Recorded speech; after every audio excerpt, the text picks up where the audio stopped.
예수가 십자가를 지신 것은 우리에게 영원한 생명을 주시기 위해서 십자가를 지셨죠. 이 광야에서 또 성령과 함께 천국의 삶을 살기 위한 그런 이유도 있었습니다. 그러니까 내세와 현세를 위한 것이 십자가의 죽으심의 의미라는 겁니다. 그리고 또 십자가를 지신 이유는 이 땅에서 우리가 사는 동안에 어떻게 살아야 되는지 그 모범으로 십자가를 지셨다라고 말씀하고 있습니다. 나를 따라오려거든 나처럼 십자가를 지고 자기 십자가를 지고 따라오라 이렇게 말씀하셨거든요. 사실 이 말씀을 들었을 때 제자들은 무슨 말인지 몰랐을 겁니다. 왜냐하면 예수님이 아직 십자가에서 죽으시기는 한참 전이기 때문에, 또 예수님이 십자가를 지고 죽을 만큼 중범죄자는 아니었던 때 아니겠습니까? 이 십자가를 짊어지고 죽는 것은 그 로마에 대항하여서 했던 그 반역죄나 혹은 그에 준하는 정말 나쁜 사람이 십자가에 죽는 거니까 그들의 눈에는 예수가 십자가에 죽을 만큼 중범죄자는 아니었거든요. 어쨌든 그 예수님께서 이 말씀을 하셨을 때 무슨 말인지 몰랐을 겁니다. 이후에 실제로 예수께서 십자가를 지실 때 다 도망갑니다. 그만큼 십자가를 지는 것이 힘들기 때문이고 고통스럽기 때문이죠. 내 제자가 되려면 자기 십자가를 지고 나처럼 따라오라 그랬는데 이들은 도망갔기 때문에 사실 제자가 아니죠. 그렇지만 그만큼 십자가를 지고 간다는 것은 우리가 상상하는 것 이상으로 고통스럽고 힘든 결정이라는 겁니다. 우리에게 질문을 던지면 예수께서 십자가를 지고 골고다에서 오르셔서 죽으셨는데 여러분은 그 제자로 자기 십자가를 지고 그런 골고다를 오르는 그런 삶을 살고 계십니까? 보통 여러분의 십자가가 뭡니까? 라고 물으면 남편이나 아이나 가정이나 직장, 미운 사람 이렇게 이야기를 합니다. 그게 내 십자가입니다 라고 이야기를 하죠. 제가 이민교회 청년들을 섬길 때 정말 이민교회 청년들은 사람 만날 수가 없습니다. 한국 사람이 일단 적기 때문에 사람을 만날 수가 없어요. 그래서 한 남자 청년이 한 자매를 놓고 고민하면서 상담을 저에게 신청을 했습니다. 신방했던 카페도 기억이 나요. 그만큼 저도 진지했고 그 형제도 진지했고 뭐 그랬던 때였던 것 같습니다. 제가 처음으로 마지막이자 그 형제에게 자매 잘해보라고 이렇게 용기를 굉장히 심어줬던 그런 장면이 기억이 납니다. 근데 며칠 후에 자매에게 연락이 왔어요. 목사님, 형제에게 나 한번 만나보라고 이렇게 했냐고. 자매 목소리가 그런데 좀 가라앉아 있더라고요. 그래서 이거 뭔가 잘못됐나 섬뜩했는데 다행히도 둘은 결혼했습니다. 근데 결혼하고 나서 얼마 후에 자매가 저를 또 찾아왔어요. 목사님, 성경에서 자기 십자가를 지고 예수님 따라오라고 했는데 그때 십자가가 뭔가요? 그러는 겁니다. 그래서 혹시 남편 때문에 왔나? 걱정이 들기도 하고. 어쨌든 지금은 아이 둘 낳고 잘 살고 있습니다. 근데 누군가가 나의 십자가다라는 말을 들었을 때 굉장히 마음이 아플 것 같습니다. 여러분 잘 생각해 보십시오. 로마 시대 당시 형벌 중에 가장 고통스러운 형벌이 십자가입니다. 너무 고통스러워서 지켜보는 사람도 참아 볼 수 없는 것이 십자가 형벌이었고요. 제정신으로 죽는 사람이 없었다고 이야기를 합니다. 고통에 미쳐서 죽는 것이 십자가인데, 그런데 내가 어떤 사람에게 당신이 내 십자가입니다라고 한다면은 그 사람 입장에서는 굉장히 마음 아프겠다 싶습니다. 함부로 십자가라는 표현을 하기는 어렵겠죠. 그 표현을 쓸 때 좀 조심해야 될 것 같긴 합니다. 그럼 여전히 그러면 나의 십자가는 뭔가 하는 질문이 들죠. 나의 십자가는 뭔가? 일단 십자가라는 형벌을 생각해 보면은 먼저 십자가를 진다는 것은 내가 선택적으로 고를 수 있는 건 아닙니다. 십자가 형벌은 그 형벌을 주는 사람이 지워져서 짊어지게 해서 그 십자가를 지는 것이죠. 예수님도 로마가 어깨에 매게 해서 그 십자가를 진 겁니다. 그리고 이걸 영적으로 해석을 한다면 하나님께서 인류의 죄를 짊어지고 가라고 예수님께 지게 하신 것이죠. 그러니까 일단 십자가를 진다는 것은 내 의지와는 상관이 없습니다. 하나님이 나에게 주신 것, 하나님이 나에게 허락하신 것이 십자가죠. 그래서 십자가를 지고 나를 쫓으라는 그 의미는 하나님이 어떠한 것을 우리에게 짊어지게 하시든지, 그것이 심지어 십자가와 같은 큰 멍에라 할지라도 순종함으로 지는 것이 십자가를 진다는 그런 의미입니다. 뭐 십자가를 고를 수도 없습니다. 뭐 내 키에 맞는, 하나님 내가 좀 짊어지고 쉽게 내 키에 맞는 걸 좀 해주세요. 그것도 안 됩니다. 하나님 기왕 십자가를 지는데 좀 잘 디자인된 나무색 말고, 저는 핑크색 좋아하니까 핑크색 십자가를 지게 해주세요. 그것도 안 됩니다. 하나님이 주시는 것, 그 어떤 모양이 되었던 그냥 그 고통스러운 십자가, 하나님이 주시는 대로 크던 작던 이쁘던 이쁘지 않던 뭐가 됐든 짊어지는 것이 십자가를 지는 것이라고 정의할 수 있겠죠. 때로는 그것이 수치스러울 수도 있습니다. 내가 원하지 않는 것이기 때문에 굉장히 기분 나쁠 수도 있습니다. 하지만 예수가 그 십자가를 짊어지고 순종하며 가셨듯이 우리도 그 순종함으로 어떤 것이 되었던 짊어지고 가라는 그런 의미가 되겠죠. 그래서 십자가의 길은 순종의 길입니다. 설사 죽음의 자리를 할지라도 하나님이 보내시고 하나님이 주신 거라면 그 자리에 가겠다는 순종의 길, 그게 십자가를 진다는 의미가 되겠죠. 이사야서 53장 7절에 보면은 이런 말씀이 있습니다. 우리 함께 읽어보겠습니다. 시작. 그가 곤욕을 당하여 괴로울 때에도 그가 입을 열지 아니하였으며 마치 도수장으로 끌려가는 어린 양과 털 깎는 자 앞에서 잠잠한 양같이 그의 입을 열지 아니하였도다. 그러니까 예수께서 하나님이 지게 하신 그 십자가를 지고 어린 양처럼 순종하며 가셨다는 거죠. 거기엔 어떠한 핑계도 없었습니다. 하나님, 이게 너무 무거운 것 같아요. 하나님, 나에게는 맞지 않는 것 같습니다. 이런 핑계가 없었다는 겁니다. 잠잠히 그 길을 가셨다. 그래서 제자의 삶은 하나님이 지게 하신 그 십자가, 그것을 지고 가는 것, 순종의 삶이라고 정의할 수 있는 겁니다. 이제 여기서 십자가를 조금 더 우리가 올바로 해석할 수 있을 것 같습니다. 하나님이 나에게 주신 남편이 십자가가 될 수 있습니다. 나에게 주신 자녀나 직장이나 때로는 어떤 사람 형편들이 내 십자가가 될 수도 있습니다. 만약 너무 고통스러워서 너무 힘들어서 십자가라고 생각했다면, 그냥 힘들어서 십자가라고 생각을 했다면 그것은 십자가라기보다는 인생의 모든 사람들이 겪는 고난이라고 말할 수 있겠죠. 누구나 다 고통은 있습니다. 인생이기 때문에 누구나 결핍이 있고 모자람이 있고 아픔이 다 있는 겁니다. 또는 우연히 우리가 잘못된 선택으로 그래서 맞닥뜨리는 고통과 고난도 있죠. 그런데 우리는 하나님의 섭리를 믿는 사람들입니다. 하나님의 섭리 안에서 모든 것이 일어난다는 것을 믿는 사람들이기 때문에 그 섭리 안에서 하나님이 나에게 맡겨주신 것, 때로는 내가 잘못된 욕심과 선택으로 일어난 일이라 할지라도 그럼에도 하나님의 주권 안에 내 삶이 있고 하나님이 허용하신 것이기 때문에 그 고통스러운 것들도 하나님이 맡기신 나에게 지게 하신 십자가라고 우리는 생각할 수 있다는 것이죠. 세상 사람들처럼 인생이 그냥 고통이라가 아니라 내 삶에 일어나는 모든 것이 하나님의 섭리 안에 있기 때문에 그것을 하나님의 섭리로 보며 하나님이 나에게 허락하신 십자가로 보며 지고 가는 것, 순종하는 것, 우리는 이렇게 우리 삶을 볼 수 있어야 된다는 겁니다.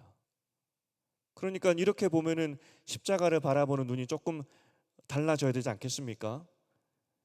나의 인생에 일어나는 모든 고난들이 하나님께서 나에게 허락하신 것이고 허용하신 것이기 때문에 예수님처럼 묵묵하게 그 인생의 짐들, 고난들, 혹은 하나님이 우리에게 맡겨주신 그 사명들, 그것을 하나님을 위해서 짊어지고 순종하는 것, 그런 삶이 우리의 삶이 되어야 된다는 겁니다. 이것은 피할 수가 없습니다. 피하면 제자들처럼 도망자이고 제자가 아닌 것이죠. 근데 여기에 우리가 한 가지 소망이 있는 것이 예수께서 어떻게 십자가를 지셨는지 그걸 보면 우리에게 소망이 있습니다. 누가복음 4장 1절, 2절 상반절까지 우리 함께 읽어보겠습니다. 시작. 예수께서 성령의 충만함을 입어 요단강에서 돌아오사 광야에서 40일 동안 성령에게 이끌리시며 마귀에게 시험을 받으시더라. 예수님의 첫 사역이 그 사탄 마귀에게 시험 받는 거 아니었겠습니까? 그런데 성령과 함께 그 사역을 시작했다 이렇게 이야기합니다. 사도행전에서는 나중에 예수님의 사역을 정의할 때 이렇게 설명을 합니다. 사도행전 10장인데 사도행전 10장 우리 38절을 함께 읽어보겠습니다. 시작. 하나님이 나사렛 예수에게 성령과 능력을 기름 붓듯 하심에 그가 두루 다니시며 선한 일을 행하시고 마귀에게 눌린 모든 사람을 고치셨으니 이는 하나님이 함께 하셨습니다. 사도들이 나중에 예수님의 그 사역들을 기억하면서 깨닫게 된 것이 있습니다. 예수님께서 혼자 사역하신 것이 아니라 하나님이 부어주신 그 성령의 권능이 기름 붓듯 하여서 흘러 넘쳐서 그래서 그 힘으로 선한 일과 착한 일과 마귀를 쫓는 일을 하셨구나. 그런 일들이 가능했던 것은 하나님이 함께 하셔서 가능했겠구나. 그걸 깨달았다는 겁니다. 요한복음에서는 성령을 한량없이 부어주셨다 이렇게 표현하고 있습니다. 우리에게는 하나님이 지어주신 각자의 십자가가 있습니다. 내가 선택한 것도 아니고 하나님의 섭리 안에서 허용되어서 우리가 짊어진 십자가들이 있습니다. 그러니 누구 십자가는 더 힘들고 더 쉽고 그럴 것이 없습니다. 다 하나님께서 우리에게 각자에게 주신 겁니다. 어려운 사명을 우리에게 주셨죠. 그런데 하나님께서 우리에게 십자가만 주신 것이 아니라 성령도 함께 주신 겁니다. 그래서 우리는 십자가를 질 수 있는 것이죠. 십자가를 지고 가는 삶은 내가 하는 것이 아니라 하나님이 주시는 그 힘으로만 가능하다는 것인데 그 모범을 예수님이 보여주셨다는 겁니다. 그래서 우리는 두 가지를 믿어야 됩니다. 하나님이 나에게 십자가를 허락하셨다. 그리고 하나님께서 그 십자가를 감당하도록 성령도 부어주셨다. 이게 우리의 믿음, 십자가의 삶을 사는 우리의 믿음이 되어야 된다는 겁니다. 여러분 십자가 다 있으시죠? 그리고 동시에 감당케 하시는 성령이 함께하고 있다는 것을 믿으시고 또 그 성령이 나를 돕고 있다는 것이 믿어지십니까? 제가 신방을 받을 때 최근에 받았던 질문이고 사실 이전에도 한 두 분에게 받았던 질문입니다. 뭐냐면 제가 설교 때 목이 메이고 울컥하는 그런 모습들을 여러 번 좀 보셨을 겁니다. 그래서 어떤 질문을 받았냐면 올해 대신방을 제가 하고 있지 않습니까? 그래서 성도님들의 상황을 알게 되니까 그래서 눈물이 더 나는 거 아닙니까? 라는 그런 질문을 받았습니다. 그럴 수도 있겠죠. 근데 이런 질문이 오면 저는 이제 확실히 답을 주고 싶은 충동이 일어나거든요. 근데 정말 감정적으로 보이고 싶진 않습니다. 제가 감성을 터치하여서 뭔가 여러분에게 끌어내고 싶은 마음이 없기 때문입니다. 일단 제가 그때마다 답을 하기를 이전 청년 사역 때 설교 때도 한번 말씀드렸습니다. 청년 사역 때에는 더 자주 울었습니다. 그런데 어느 순간 제가 좀 참기 시작했어요. 왜냐하면 요즘 이 화면 시대인데 요즘 이 유튜브를 많이 보지 않습니까? 그런데 유튜브에서 우는 제 모습이 너무 못생겨서 울면 안 되겠다. 그리고 무엇보다도 설교가 감성적으로 그러면 안 되니까 그래서 제가 참기 시작했습니다. 근데 그래도 주일 예배 때나 목이 메일 때가 있고요. 금요 영성 기도회 때는 마음이 좀 더 편하니까 그래서 또 마음이 또 표현되고 있는 것 같긴 합니다. 그런데 제가 목이 메이는 시점이 있습니다. 딱 타이밍이 있습니다. 어떤 아픈 상황, 어떤 특정 어려움에 있는 누군가가 생각이 나서 그런 경우도 있겠지만 근데 잘못하면 저희 인간적인 연민을 표현하는 것이기 때문에 더 조심해야 되겠죠. 제가 딱 그 목이 메이는 타이밍이 있는데 언제 주로 이 목이 메이냐면 성도들의 정체성을 설명할 때 목이 메입니다. 아주 원론적인 것인데 여러분의 정체성을 정의할 때 제 목이 메입니다. 그러니까 하나님 앞에서 얼마나 존재 가치가 있고 존귀한 사람인지를 이야기할 때 그때 저 목이 메이게 되는 겁니다. 제가 여러분에게 한번 말씀드렸지만 이 사도신경을 여기서 암송할 때 가끔 정말 목이 메입니다. 왜냐하면 예수 믿는 것 자체가 기적 아니겠습니까? 어떻게 내가 예수를 믿을 수 있을까? 그런데 나뿐만 아니라 수많은 성도님들이 함께 믿으면서 한 목소리로 예수를 고백하는 것이 정말 장관입니다. 그래서 한 분씩 나와서 이 사도신경을 암송하는 이 광경을 한번 보십시오 하고 싶은 마음이 제 마음이라고 한번 말씀드렸었죠. 나이 들었거나 젊었거나 돈이 많거나 적거나 건강하거나 그렇지 않거나 남자이거나 여자이거나 그 모든 것을 뛰어넘어서 그 존재 자체로 존귀함을 느껴질 때 그때 목이 메이더라는 겁니다. 그리고 이렇게 존귀한 하나님의 자녀를 여기 모이게 하신 그 하나님이 너무나 위대해서 그것이 감동이 되어서 그래서 목이 메이죠. 그런데 그 목이 메일 때마다 마음 한켠 어떤 생각이 드는지 아십니까? 이렇게 존귀한 분들을 하나님께서 모여주게 하셨는데 내가 좀 더 설교 준비를 잘했어야 되는데 자책감도 막 몰려옵니다. 여러분은 하나님의 제자들입니다. 그런데 그냥 제자가 아니라 그냥 종교인이 아니라 그냥 어쩌다가 예수님을 믿게 되어서 어쩌다가 교회라는 곳에 와서 어쩌다가 공동체에 속하게 되어서 그냥 친목단체로 하듯이 교인이 된 것이 아니라 성령이 함께하는 제자들이라는 겁니다. 혼자 인생의 고난과 또 그 고통과 같은 십자가를 지고 가는 그냥 일반 사람들이 그저 태어나서 인생 가운데 과정 가운데 겪는 그냥 인생의 고난을 짊어지고 가는 그런 인생들이 아니라 하나님이 짊어지게 하신 거룩한 십자가, 주님이 맡기신 그 거룩한 사명의 십자가를 지고 성령과 함께 한 걸음씩 한 걸음씩 걸어가고 있는 주님의 제자들, 이것이 여러분의 정체성이라는 겁니다. 여러분은 거룩한 제자들입니다. 하나님이 거룩한 것을 맡기셨고 그 거룩한 것을 향하여서 성령과 함께 한 걸음 한 걸음 나아가는 거룩한 제자들이라는 겁니다. 예수님께서 세례를 받고 물 위에 올라오실 때 하나님의 선포가 있었습니다. 마가복음 1장 11절, 마가복음 1장 11절 함께 읽어보겠습니다. 시작.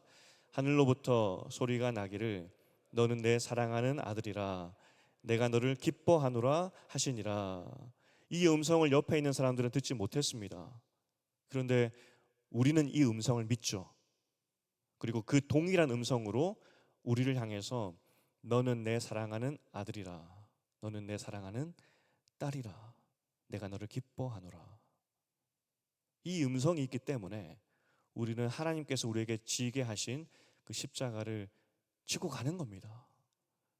그리고 우리를 향하여서 우리를 위해서 성령을 보내주셨기 때문에 그 성령 하나님과 함께 이 십자가를 지고 가는 거죠. 이제 말씀을 맺겠습니다. 인생의 고통과 고난 그거 다 피하고 싶죠. 누가 고통과 고난 가운데 있고 싶어 하겠습니까? 이것만 없으면 행복하겠다. 이것이 사람의 마음입니다. 그런데 이것은 세상 사람의 관점이죠. 모든 사람들이 다 이렇게 살고 있습니다. 이렇게 되면 좋겠다. 그런데 우리는 다른 관점을 가져야 된다라고 이야기합니다. 제자도의 관점. 제자도의 관점에 뭐라고 했습니까? 십자가. 하나님이 우리에게 허락하신 겁니다. 하나님이 여러분에게 맡기신 것이고 하나님이 여러분에게 주신 사명입니다. 그런데 그거 그냥 네가 짊어지고 가라 말씀하신 것이 아니라 그것을 감당할 수 있도록 성령 하나님을 여러분에게 보내주신 겁니다. 오늘 성령님께서 우리와 함께 하시면서 너는 내 사랑하는 아들이라 딸이라 말씀하시면서 동행하심을 여러분 믿으셔야 됩니다. 그리고 그 동행 하나님과 함께 여러분의 제자도의 삶을 한 걸음 한 걸음 가셔야 됩니다. 여러분은 그냥 인생이 아니라 그냥 사람이 아니라 하나님의 제자들입니다. 성령이 함께하는 그 강력한 성령이 함께하는 하나님 나라의 제자들입니다. 이것이 여러분의 정체성입니다. 하나님이 여러분 부르셨기 때문에 여러분은 반드시 하나님이 맡겨주신 그 십자가의 삶을 완성할 수밖에 없는 겁니다.